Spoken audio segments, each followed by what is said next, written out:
Hey Mountain Dreamers, Kristen Walter here, talking to you today about should you do a for sale by owner. Stay tuned, I'm going to give you two very distinct perspectives.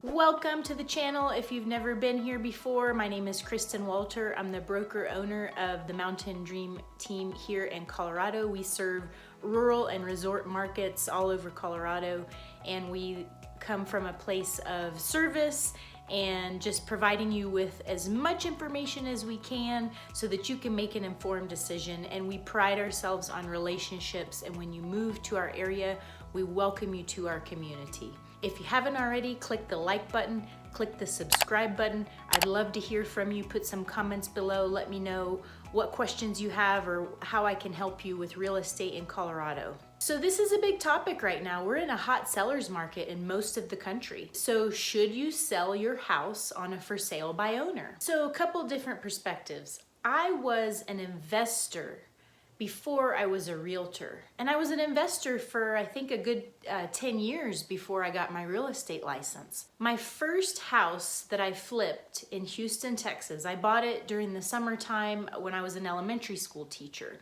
And I rehabbed it. I got a professional remodeler and general contractor to help me remodel it, and I made it shine. And it was a fun project. It was my first one, and it was also very nerve-wracking because it was the most amount of money I had ever spent on anything.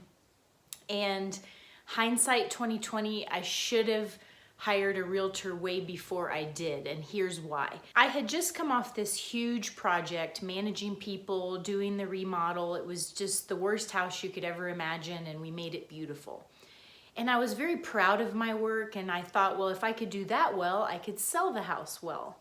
Unfortunately, what happened is I made the first mistake that most for sale by owners do, is I overpriced it. Then I didn't know how to market it. I mean, this was in 2004, 2003, 2004. And so the internet wasn't as, I guess, expansive, or we didn't have like all the syndication channels that we do now, like realtor.com and all these other big channels that'll push it out to other smaller internet channels. So I just figured if I put it up on one of these for sale by owner sites, if I stuck a sign in the yard and I handed out flyers in the neighborhood and did an open house, that I was gonna sell the place. Fast forward 3 months later of paying taxes, utilities, of a house that's sitting empty, that was far from my home, that I had to go check on if something was to go wrong. And I really lost out on my profit. So I ended up talking with someone, and she said, why don't you just hire my mom? She's a realtor, she's part-time, she's semi-retired, but she'll put it on the MLS for you and she'll do what she can do for you. So as soon as she listed it on the MLS, so the local realtor exchange, I got more showings in the first weekend than I did in the whole entire 3 months I had it listed by myself. And so my message to you is, yes, even though we're in a hot market, I think that you really need to consider those carrying costs if you're not able to market something as quickly or as effectively as a professional. So let me just hit you with some hard bullet points now on why I think it's important for you to use a professional. But even if you decide not to use a real estate professional, I understand, but I want you to consider these things. So first of all, safety. Look, when I was showing people into that house, I didn't know who they were. I didn't run their driver's license. I didn't run their name through a system to see if they were bad people. I didn't even ask them for a lender letter or proof of funding. So it wasn't a safe thing for me to do just physically, but also it wasn't safe financially. So when you're thinking of selling your home as a for sale by owner, I want you to think of this safety aspect. You're not only putting your property on the internet for the whole world to see, and that property is never gonna leave the internet. So even if you delete your listing or try to take it down, I can guarantee you that 10 or 20 years from now, there's still gonna be pictures of the inside of your house on the internet. Now, this is a safety issue even with realtors, but at least with our systems, we are able to take it down. We do have some clout if we call some of the bigger syndication channels and tell them to take stuff down. But it is a safety issue. You're putting your home out there for the whole world to see. Fun fact, in case you didn't know this, you think about your guns and your jewelry and your artwork, but did you know that the #1 stolen thing during open houses and showings is prescription medication? You know, we have a big problem with that in our country right now with the opioid problem. People are going into open houses, going into showings and that kind of thing, and picking through your medicine cabinet. So these are things that a good realtor and real estate professional are going to know before they help you with the showings portion. But I want you to think about those things in terms of safety when you have random strangers coming through your house. Okay, so the second thing that I want you to think about kind of goes into that is the internet.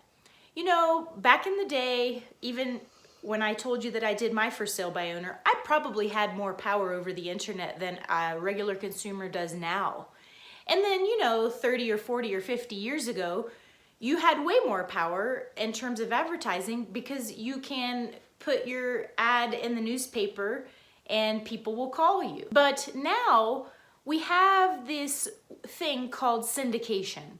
And so when I put my listings in the MLS, I can control where they go and I can pay more so that they go to more places.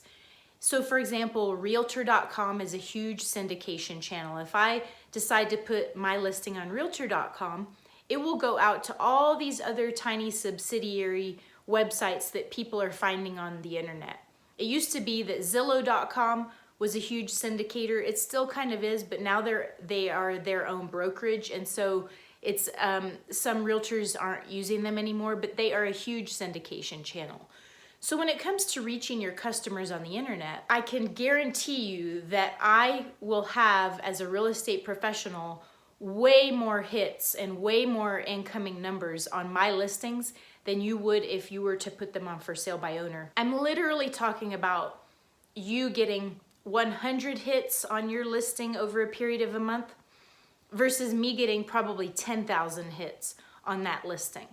And so what does that mean for you? Well, everyone knows that everyone's shopping for real estate on the internet right now.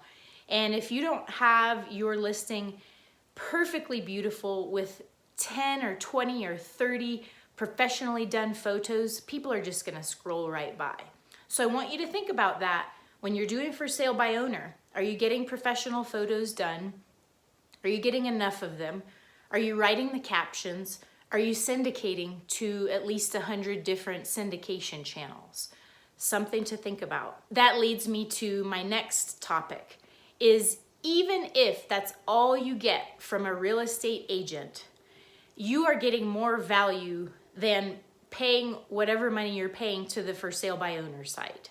I promise you. If your agent is terrible, if they suck, if they don't know how to do contracts or whatever, their syndication possibilities alone will get you more exposure on your listing. But I know that a lot of my fellow professionals aren't that way, and they do take things seriously. This is something that they do full time, they've trained for. You know, we've had to go to the states to get our licenses. We've had to go through a lot of classes. So most agents are capable of selling your home at a very basic level that is more advanced than what you can do on your own with these things that I've told you about. And so there is value there for agents. The other piece of value that's there for you when you work with a real estate agent, they're taking on the liabilities that you would otherwise have. So because I had to take classes with the state, because I'm supposed to be taking classes every year for my contracts, for the updates of the laws, when I execute a contract for you, I'm taking on a certain amount of liability if something goes wrong. So if you're using the state mandated contracts by yourself and you fill them out wrong, or the buyer decides they want to waive inspection and you allow that, and then later on they come back and say that you should have let them have an inspection, you've got a huge burden of liability that you're taking on, that if you were to hire a professional, they are taking on a certain amount of liability so that if something goes wrong and somebody sues you, they're not just suing you, they're suing the real estate agent. And typically, a lot of us are carrying what's called errors and omissions insurance, so that if we do something wrong, hopefully the lawyers for the insurance company will help us. So there is this huge liability thing that really astounds me when I think about people doing for sale by owner, because this is probably the largest transaction that you're ever gonna do in your whole life. And I gotta tell you, I'm someone who used to sell all my own cars back in the day. But in the last 5 years, the state and Craigslist and scams and all this stuff have made it almost impossible for me to sell my own car. And quite frankly, it's gotten super sketchy to go meet someone in a random location to show them my car. It's kind of the same thing when you're selling your home. There's a lot of scam artists out there. You think that the scam stops when they come maybe to you as a lead off the internet. So maybe they found you on Craigslist or the for sale by owner site, and you can tell that they're trying to scam you or whatever. But I'm gonna tell you something. The scammers don't stop there. We've had people in my county go all the way to depositing money at the title company, pretending to be a real buyer because they're trying to commit wire fraud. So with the advent of the internet and all the things happening, there's a lot more bad things happening than you could ever imagine. And so as real estate professionals, we're aware of these things. We have relationships with the title companies. We have relationships with our attorneys. We know where the security and the scams and all the bad things are gonna happen. So again, I'm not telling you one way or the other. You obviously know I am leaning towards telling you to work with a professional because I believe that the value is there. The value is there when it comes to safety, contracts, scammers, all those things, and liability for you. So another reason that I think you should consider working with a real estate agent instead of doing for sale by owner is the negotiations factor. Now, how do you know that the real estate agent that you're hiring is a great negotiator? I think when you interview them. I know a lot of you guys like to go to your real estate agent and say, hey, I'm doing this for sale by owner. I know that a lot of people pay a certain amount of percentage to sell their homes with realtors, but I don't want to pay you that full percentage. I want to pay you a smaller percentage. In fact, I don't want to pay you anything at all, but if you bring me the buyer, maybe I'll pay you a little bit. So this is the stuff that we hear when we're interviewing with people. Now, if you interview an agent and you're trying to do that to them and get them to be a discount broker for you, and they say yes, and they kowtow to you, and they put their head down and they say fine, fine, because they just want the listing. You know, if they're not negotiating strongly with you, they're not gonna negotiate strongly with a buyer or a buyer's agent.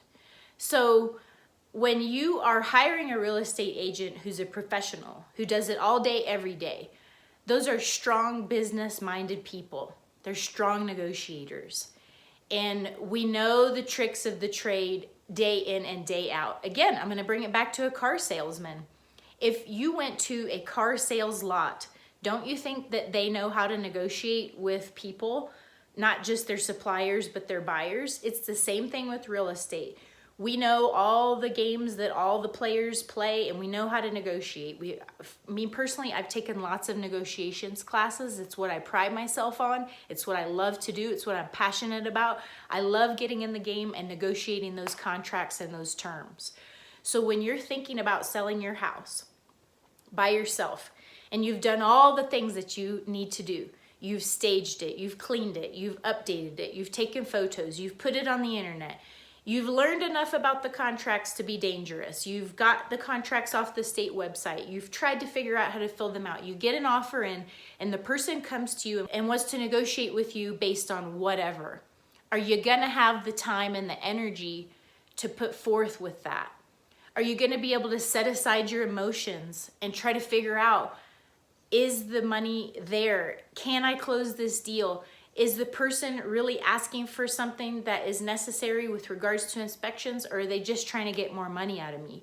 There's gonna be a lot of emotional and gray area for you because it's your own home, that sometimes that will hinder you in the negotiations. Something to think about. I'm not saying that you can't do it. I think there are a handful of folks out there that could sell their house for sale by owner right now in a hot market with regards to negotiations, but I also think that there are a lot of other people who can't do that. Before I move on, I just want to tell you, in order to be fair, you know, we're not allowed to talk about each other's listing prices. It's called antitrust. So when you're negotiating with your agent and they are telling you what their fee is, they're not allowed to say that this is the standard fee. That's called antitrust. There is no standard fee anywhere in the United States of America for you to list your home with an independent real estate broker or even a corporate real estate brokerage.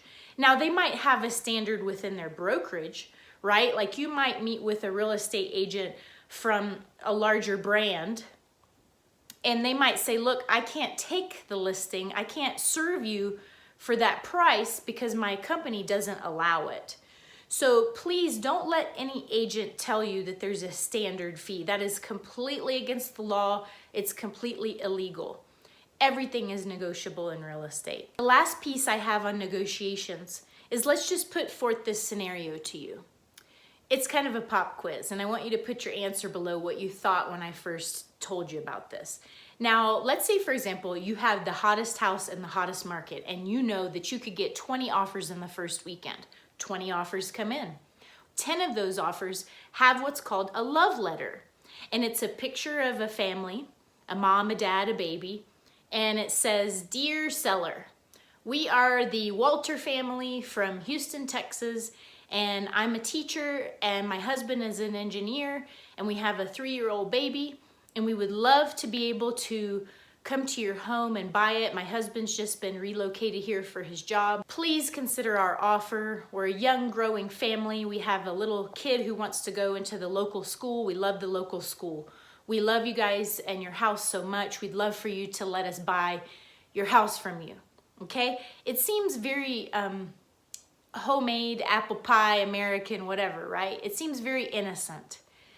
Those other 9 letters come to you, and you have a gay couple, you have a black couple, you have a single woman, you have a divorced woman, and they're each telling you who they are. They're telling you who they are as people, and you think, oh, this is wonderful.